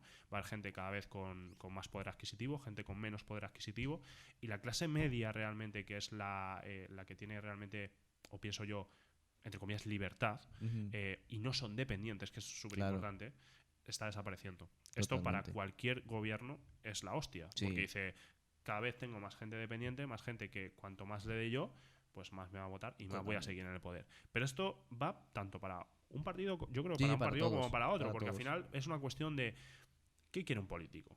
Poder. Entonces, cuando un político tiene más poder, cuanto más gente depende de él. Porque si tienes a mucha gente dependiente de ti, pues van a hacer porque tú sigas ahí, ¿no? Entonces, realmente a la que están jodiendo, la que están destruyendo es a la clase media, a la gente que antes, que esto igual lo dice José Elías también, y es que me parece que tiene toda la razón del mundo, a la gente que antes podía tener una casa. A los 20 y pico años ya tienen casa, coche. Efectivamente, tío. Y ahora para la gente joven imposible. Es muy jodido. O sea, ¿a cuántas personas de 30 años conoces tú que tengan una casa en propiedad, un coche en propiedad? Pocas. Muy pocas. De mi círculo cercano, esto ya siéndote muy sincero, de mi círculo cercano yo solo conozco a una persona que tiene piso. Y tiene creo que 34 años. Y tiene un piso ya porque, pero igual puede ser que tenga tu edad, pero de que se lo compró hace más de 15 años por lo menos. Pero es que hace 20 años o 30 años, a los 30 tú ya tenías casa, tenías coche, tenías hasta hijos. Es decir, pero ¿por qué está pasando eso? O sea, la gente no abre los ojos y dice, oye, ¿por qué está pasando esto? O sea, ¿por qué cada vez las personas tienen más complicado, ¿no? Tener esa libertad? Que ahora con el coworking, coworking, co-living, tal. Hostia, tío, que la gente lo que necesita es tener propiedades, tener cosas, dejar de compartir y tal, claro. Tener propiedades suyas y que dependan de él. Claro, cuando tú no tienes nada, pues evidentemente eres totalmente vulnerable. Claro, pero cuando tienes cosas, eres menos vulnerable y eres más libre. Es decir, cuando tú tienes tu casa, tu coche, tal, y lo tienes pagado y te puedes permitir ciertas cosas, eres mucho más libre que el que no tiene nada o depende de un alquiler o depende de tal y no se puede permitir todas estas cosas, ¿no? Entonces es una coyuntura bastante complicada que yo creo que personalmente, yo en ese sentido tengo una visión bastante pesimista de un país tiene que estar muy, muy, muy jodido, por ejemplo, como ha pasado en el caso de Argentina, para darse cuenta y abrir los ojos y decir, esto necesita un cambio drástico 360. Que de hecho creo que fue hace una semana en un podcast lo escuché, que decían el único punto como de inflexión o fuerte que le da España es que o todos o por lo menos la mitad de autónomos se den de baja. Y ahí sí, o sea, yo creo que ahí sí la economía explota. O sea, pero explota literalmente. Pero es que un autónomo nunca se va a dar de baja. Eso es ni se va a dar de baja ni se va a coger una baja. Claro, o sea, eso es imposible. Es que no vive, no puede. Efectivamente. Entonces, es así. No. Yo ya te digo, no le veo mucho positivismo a todo lo que está pasando y creo que en el momento que haya algún cambio gordo y drástico debe de ser porque ya la situación esté, o sea, ya de que realmente a la gente no tenga para comer. Cuando le toque el bolsillo es cuando ya está lleno. Efectivamente. Lo que pasa es que, claro, ahora es muy complicado que entre comillas te toque el bolsillo porque tienes un montón de facilidades, un montón de ayudas y un montón de historias que te permiten sin ir más lejos, hace no mucho estuve tomando algo pues con amigos, digamos. Con amigos y tal, y había una chica que decía, no, mira, es que, o sea, yo no voy a trabajar este verano porque tengo una ayuda que me pagan más de lo que me pagarían por trabajar. Y dices tú, pero claro, ¿cómo coño la gente va a trabajar con eso, tío? O sea, pero es que serías tonto si trabajases y te estás cobrando menos, ¿no? Total. Porque sí, muchos valores tal, pero la gente no es tonta. Es decir, oye, si a mí me están pagando más por una ayuda que tengo que lo que me están trabajando, ¿por qué coño voy a trabajar, no? Si me están dando una ayuda. Entonces, es al final eso. Nos dan el pescado y lo que nos deberían de hacer es enseñarnos a pescar y que nos pudiésemos ganar la vida honradamente y que la gente tuviera total libertad para desarrollar su proyecto de vida, ni más ni menos. O sea, es algo tan sencillo como eso, que el Estado o que el gobierno no se entrometan en la vida de la gente o se entrometan lo menos posible para hacerles, pues eso, o la vida imposible o hacerles que progresen directamente. No, es que o sea, aquí la situación, o sea, de hecho yo cada verano intento irme a un país diferente. O sea, por ejemplo, el verano anterior me fui a Noruega, literalmente un pueblo perdido. Y fue increíble. Y llegué en septiembre, creo que la primera semana no. Bueno, llegué y me fui de viaje con mi familia. Y a la siguiente semana llegué y mucha gente me preguntó, oye, ¿cómo hiciste? ¿Cómo que ni sé qué? Y le digo, pues yo es que si yo veo que en mucho tiempo yo no encuentro algo, no necesariamente que me encante, pero que yo vea que puedo, digamos, estabilizarme un poco, voy y busco otras oportunidades. Y este año, si así sin mentirte, unas 15 personas me han preguntado, Diego, ¿cómo hiciste para irte a tal sitio? ¿Cómo hiciste o cómo vas a hacer o te vas a decir este año? Dime. Y un amigo me dijo, oye, quiero irme contigo porque quiero salir de aquí. O sea, todas las personas de mi alrededor me están preguntando, yo, ¿cómo puedo hacer para salir? ¿Cómo puedo hacer esto? Y digo, ¿pero qué nadie se quiere quedar aquí? ¿O qué está pasando? Sí, es que además yo flipo porque, joder, ¿quién coño no querría vivir aquí en España? Es que es un país que se vive increíble. Increíble. Si es que tienes buen clima, tienes buena comida, tienes buena gente. O sea, sí, porque aquí, la gente española es increíble. O sea, tienes absolutamente todo para ser una potencia mundial. Sí. Y no lo somos. Entonces, nadie se quiere ir, o sea, ningún empresario se quiere ir a Noruega o a Estonia o tal, porque hace un tiempo de mierda, porque no se come tan bien y porque es así, o sea, es que las cosas son así. Pero, joder, si ya llega un momento que dices tú, a ver, que yo a día de hoy muy mal se tiene que poner la cosa para que me fuese, ¿no? Sí, claro. Pero joder, si ya llega un momento que tú dices, hostia, pero si es que no me está mereciendo la pena, no me merece la pena esto tal, el que tiene dinero y el que tiene posibilidad o tiene negocios digitales tal, es el que más fácil te lo tiene para irse. Totalmente. Porque puedes teletrabajar de donde quieras, puedes hacerlo tal. Otra cosa es gente que tenga negocios físicos o que tenga empresas tal, es mucho más complicado, ¿no? Pero a los que tenemos negocios digitales tal, es muy fácil irte. Muy fácil irte. Y simplemente necesitas tener esto y ya está. Y tienes libertad absoluta. Y esa gente es la que vota con los pies. Entonces dice, oye, aquí me están jodiendo y veo que esto no cambia, pues me voy a otro lado. Y ya está. Y la gente que lo critica, pues como, tío, pues, ¿qué quieres que te diga? La gente tiene la libertad de poder, gracias a Dios, de poder vivir donde quiera. Entonces, si tú ves otro país con condiciones que a ti realmente te gustan o ves que te pueden cuadrar y encima vas a ahorrarte mucha pasta, pues dices tú, tío, pues a tomar por culo, ¿sabes? Es que al final la gente no movemos por dinero. En el 95% de las cosas son el que no se mueva por dinero, pues será un caso muy extraño, pero la mayoría, como digo yo, ¿no? Siempre tendríamos un precio y es así, o sea, no lo siento mucho, pero yo creo en eso. Y si a ti, evidentemente, te va a beneficiar mucho económicamente, pues te vas a ir. Es que a mí también me parece curioso porque en todos los podcasts que escucho, por ejemplo, los de Pedro Berman, que son los que más he escuchado ahora, por ejemplo, con este chico del sindicato que fue el otro día, claro, Pedro decía, si tú le subes los impuestos tanto a un empresario, que de hecho el empresario que sostiene España no es el ultramillonario, sino es la mediana empresa, digámoslo así. Pero bueno, según ellos es multimillonario. Y decía, si tú le subes tanto, es que le vas a obligar. O sea, si tú y lo peor es que los votantes de estos partidos son gente que tiene su empresita y que le siguen cargando, pero ellos dicen, no, es mi fanático.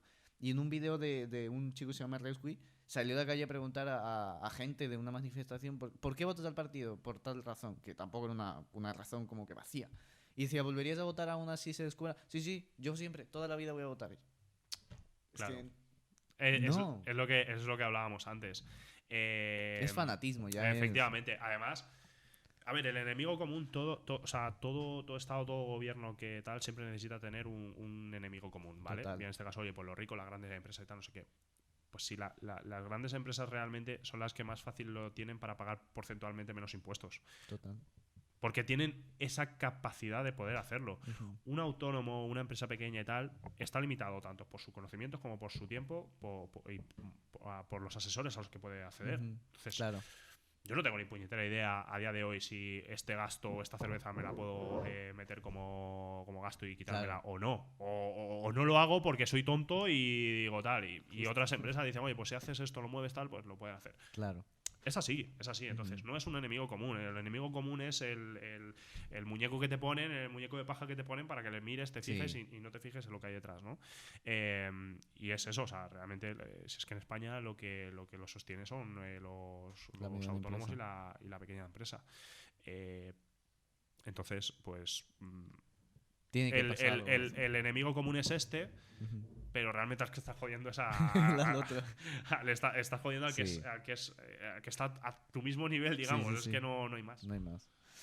Bueno, ahora sí vamos a pasar de tema. Ya hemos hablado un poquito. A ver, quiero volver a la parte de empresa. Tú decías que, digamos, la parte que a ti más te ha gustado, que más fortalezas has tenido, es la parte de Facebook Ads, vámoslo así. ¿Cómo puedes saber tú cuando una campaña es realmente rentable? O sea, que tú dices como que voy a invertir 6.000 euros, por ejemplo, y mi retorno va a ser del triple o del cuádruple. ¿Cómo te das cuenta de eso? Imagino que, obviamente, claro, haciendo previas campañas, pero a día de hoy, ¿cómo te das cuenta de eso?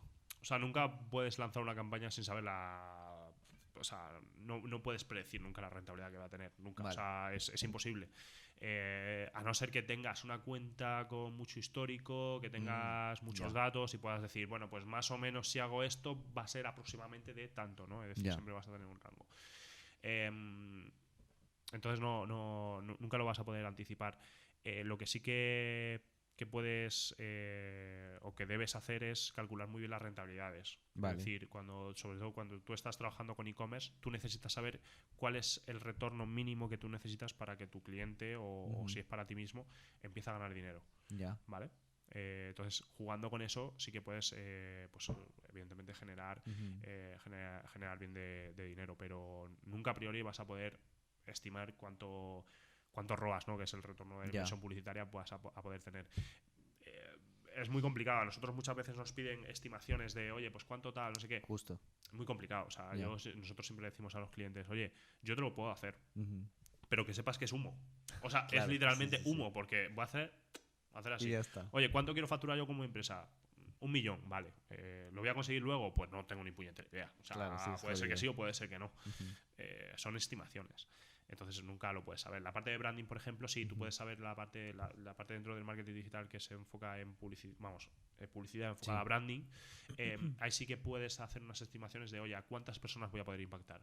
Pues más o menos si el CPM, que es el coste por 1000 impresiones, es tanto y yo invierto tanto de media, pues voy a poder impactar a tantos usuarios y tal, ¿vale? Ahí sí, pero claro, esta es una capa muy superficial. Si te vas luego a la parte más de negocio, que son ventas, que son retorno de inversión, etcétera, ya es mucho más complicado.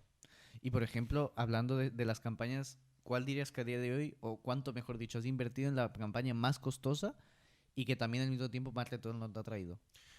La campaña que más he fuerte, invertido, estamos hablando de más de 1 millón de euros en un mes. ¿En un mes? En un mes, sí. Dios santo. Esta pregunta me la hicieron también en otro podcast. ¡Hostias! En un mes, sí. Era para una multinacional muy gorda que además iban a hacer un evento para un cliente tuyo. No mío, era para... Yo trabajaba en otra agencia. Vale, ok. Y fue la cantidad más grande de dinero que yo he gestionado en inversión publicitaria. Y la que más retorno ha podido tener, yo me acuerdo de un caso muy heavy que era una tienda de ropa de mujer que pues tenía pues su Instagram, que tenía bastantes seguidores, pero tú entrabas luego a la web y era una web de mercadillo. Sí, literalmente. Una page, sí. O sea, era que tú dices, es súper cutre esto. Ya. Bueno, pues tenía un retorno de la inversión publicitaria de unos 23 euros aproximadamente. Es decir, por cada euro que estaba invirtiendo, retornaba 23. Joder. Eso es una locura. O sea, estamos hablando normalmente de los ROAS que se suelen manejar normal. Entre 4, 6, son buenos ROAS. O sea, estamos hablando de 26. Estamos hablando de... Sí. Que yo estaba flipando. Yo decía, hostia, tío, que... Además, era una cuenta sin histórico, que era lo peor de todo. O sea, yo dije, hostia... Claro, yo al principio cuando yo la lancé, yo pensaba, hay algún fallo en medición. O sea, esto está cogiendo compras que ni está viendo, tal. Me puse a comprobar, todo bien, todo correcto, tal. Sí, así era. Qué locura. Pero era porque, o sea, digamos, este influencer que me dices ya tenía como que esa comunidad ya hecha y solo le decía, os mando el link para que compréis. No, realmente, o sea, tenía el perfil de la empresa que tenía bastantes seguidores, pero en la publicidad no salía ni ella. O sea, la publicidad era un catálogo de productos, que o sea, era el producto con el fondo blanco, ya está, y el copy, o sea, era súper básico. Y lo lanzamos. Es cierto que tenía, a ver, al final era moda de mujer, eran productos bastante baratos. Claro. y evidentemente pues son compras muy de impulso. Entonces, por ejemplo, en el nicho de moda, bueno, en el mercado de moda de mujer, la compra por impulso es muy heavy, o sea, muy, muy heavy, mucho más que el de los hombres. O sea, los hombres en ese sentido solemos comprar más, somos más racionales, digamos, en la compra, no somos en muchas ocasiones tan impulsivos. Pero lo que es la parte de moda de mujer, sí. Y en ese caso reventó. Qué locura. O sea, reventó. O sea, yo estaba flipando porque dije, hostia, ¿qué coño es esto? ¿Sabes? Claro, empezaron a aumentar las ventas, una burrada, porque hasta ese momento no había hecho publicidad. Y ya de por sí vendía mucho, pero claro, con eso fue. Y invertía una cantidad, creo que eran, no sé si llegaba a los 500 euros al mes, que yo si hubiera visto esos números, yo digo, pido un préstamo, meto la tarjeta de crédito aquí y vamos, y le pego fuego a la tarjeta de crédito. Y la digamos, esa estrategia de publicidad que hicisteis con ella, ¿de cuánto tiempo de antelación fue? Para saber al público, digamos, como que los filtros que sueles poner en las campañas, ¿cuánto tiempo de antelación? Nada, o sea, fueron un par de semanas o así. ¿Ah, sí? Sí, en lo que planifica. Porque es que con 500 euros al mes es que tampoco te puedes hacer maravillas, ¿sabes? O sea, te tienes con 500 euros, es una campaña y una configuración básica. Además, esta configuración, como tenía un buyer persona, digamos, muy amplio, es decir, al final tampoco podías hacer mucho juego con segmentaciones. Sí, podías poner algún interés, alguna cosa, demográficamente, demográficamente, a nivel de edad, pues sí, podías hacer a lo mejor algún tal, pero que era una campaña súper básica. Es decir, que si lo hubiera montado yo o lo hubiera montado otro media buyer, hubiera tenido los mismos resultados. Es decir, tenía un buen producto, una buena oferta, encajaba con el mercado y no fue la publicidad las variables o pienso yo, que influyeron en ese resultado. Fue el producto, la oferta y el mercado en el que se dirigía. ¡Qué locura! Es que 24... Sí, claro. Que te explota la cabeza. Es la que te digo, que yo veo ROAS mucho menores que aún así diría, si fuese tú, cogería la tarjeta y vamos, metería ahí dinero infinito, ¿sabes? Hasta que reventase eso, pero sí. Tú empezaste en el e-commerce, digamos, con la ropa. ¿Tú crees que a día de hoy el negocio del e-commerce es mejor seguirlo online? O digamos, por ejemplo, lo que yo hago de traer productos de China, 3-4 cositas e ir vendiéndolas. ¿Qué aconsejarías tú para alguien que quiere iniciar en el e-commerce? ¿Que traiga productos, no muchos, pero un poco para tener ese stock, o directamente todo por línea?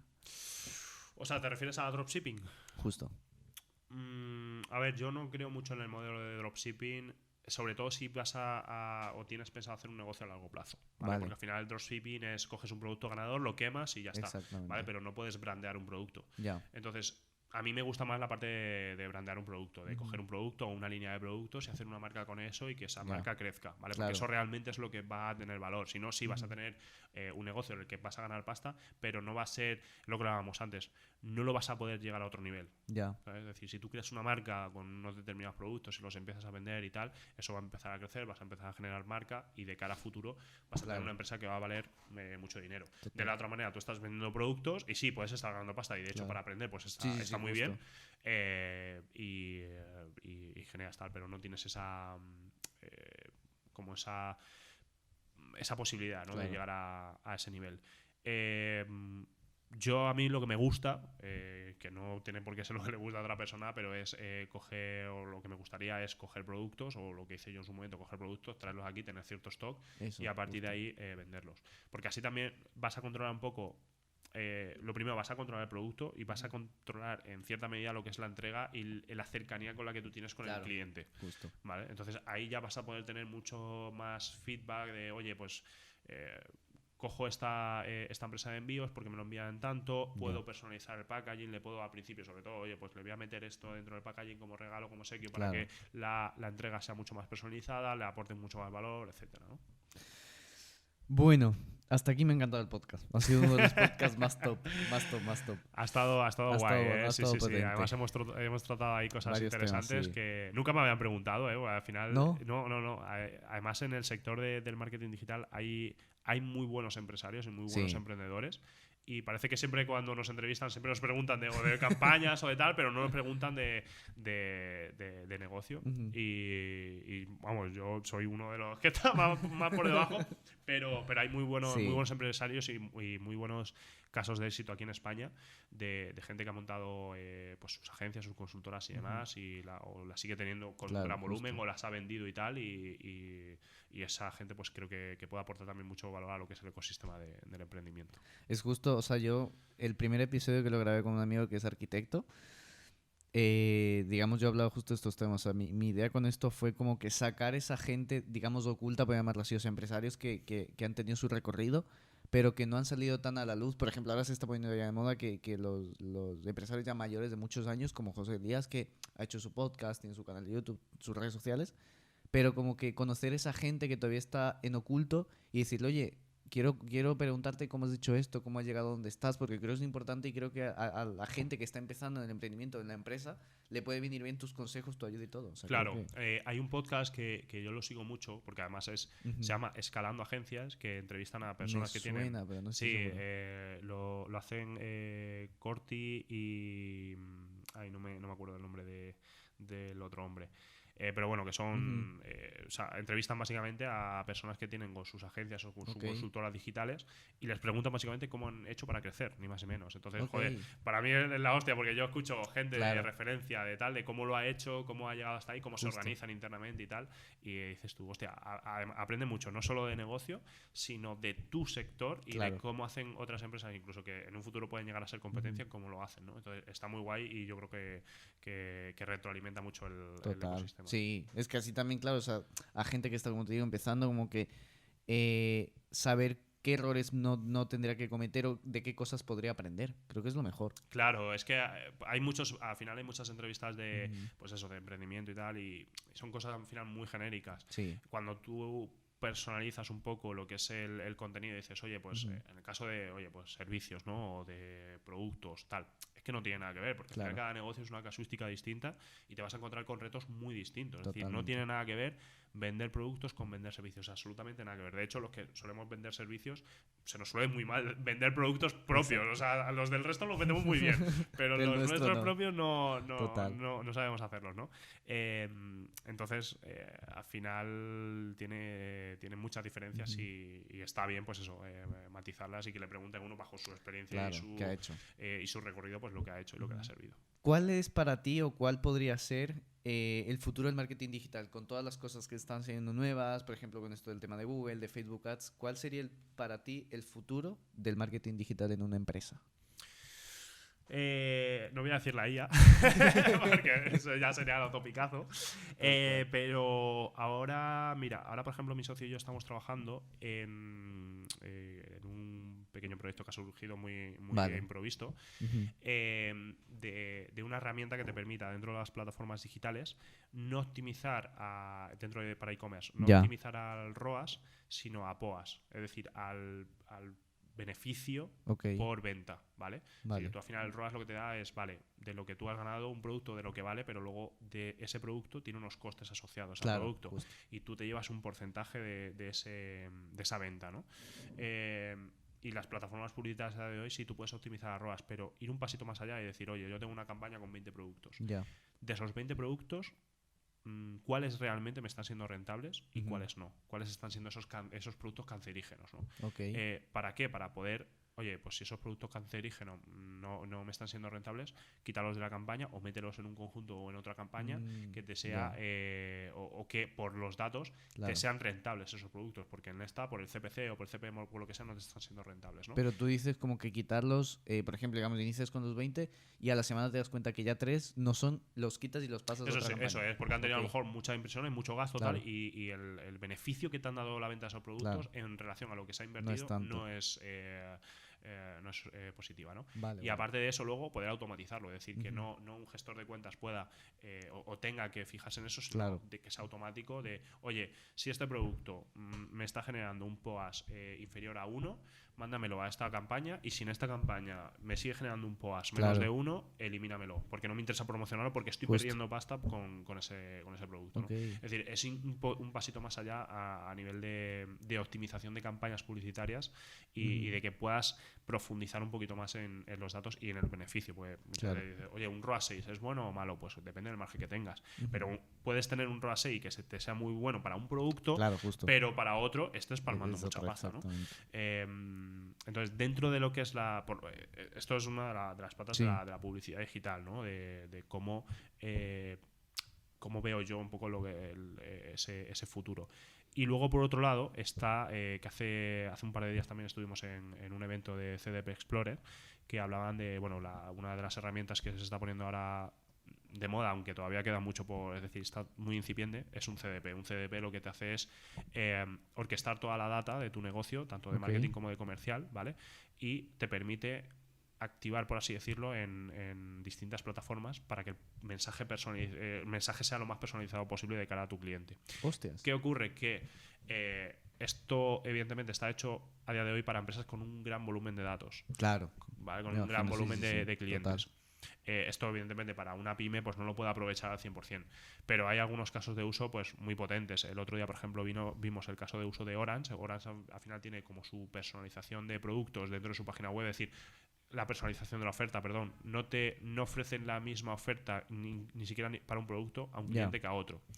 Y un caso de uso que había era, oye, si tú te metes en la web y eres cliente de Orange, te van a salir los precios porque ya eres cliente, pero si no eres cliente no te van a salir los precios y te van a incitar a que contactes para que te vean, oye, yo quiero esta tarifa o este tal, ¿por cuánto me sale? ¿No?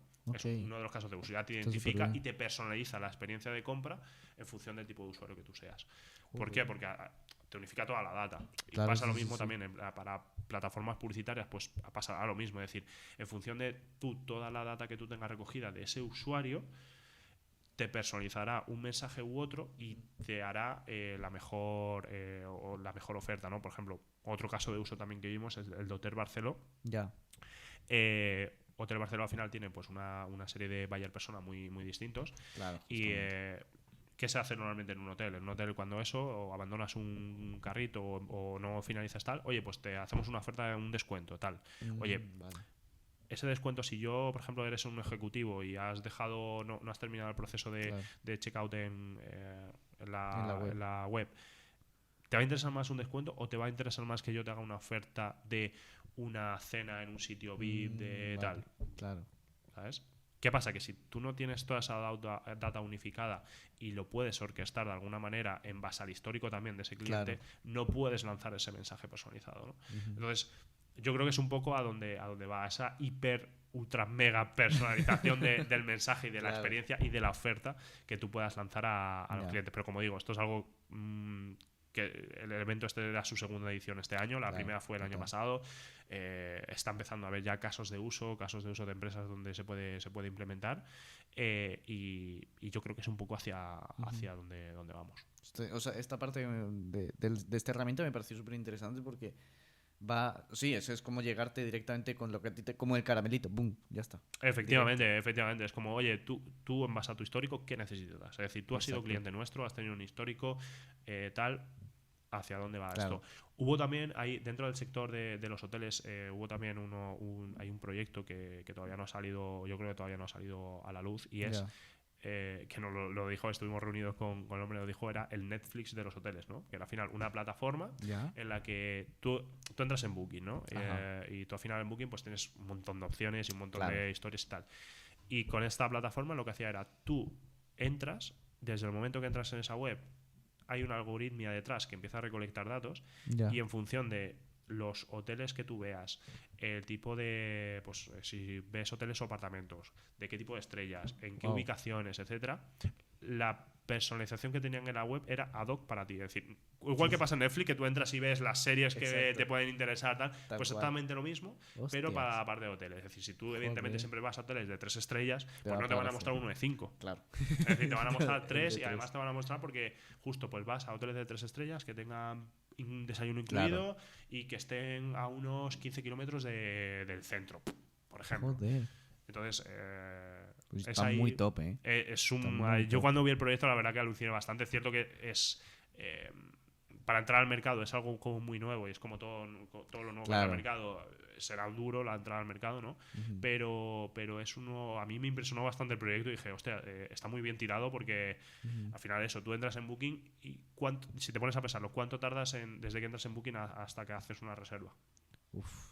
Largo, Largo porque miras, comparas, ves, etcétera. Y aparte tienes que ponerte los filtros, puedes... Exacto. Sí, claro, es un montón. esto lo que hace es ir un paso más allá y decirte, oye, te quito los filtros, te quito todo y ya automáticamente con todo, evidentemente que tiene que tener un cierto afino y tiene que tener un cierto histórico de datos para poder ofrecerte esa experiencia. Joder. Pero ya te evita todo ese tiempo y todo Claro, entras y dices, pues mira, porque además entras y ves que está justo donde tú quieres, con el precio que tú necesitas. Sí, con se ajusta todo. Perfecto. Eso es. Joder, qué guapo. Esa me acaba de volar la cabeza. Sí, no, a mí también cuando lo vi, a mí también me voló. O sea que... Joder. Pues bueno, muchas gracias de nuevo, Sergio, por aceptar la entrevista, por haber venido. Espero que te la hayas pasado bien en el podcast. Me lo he pasado increíble y más con la, con la cervecita. A toda la gente que ha visto el podcast, espero que les haya gustado. Ya saben, no olviden suscribirse y darle like, eso siempre ayuda al canal. Y sin más que añadir, nos vemos en una siguiente ocasión. Hasta la próxima. Ha quedado, pero top.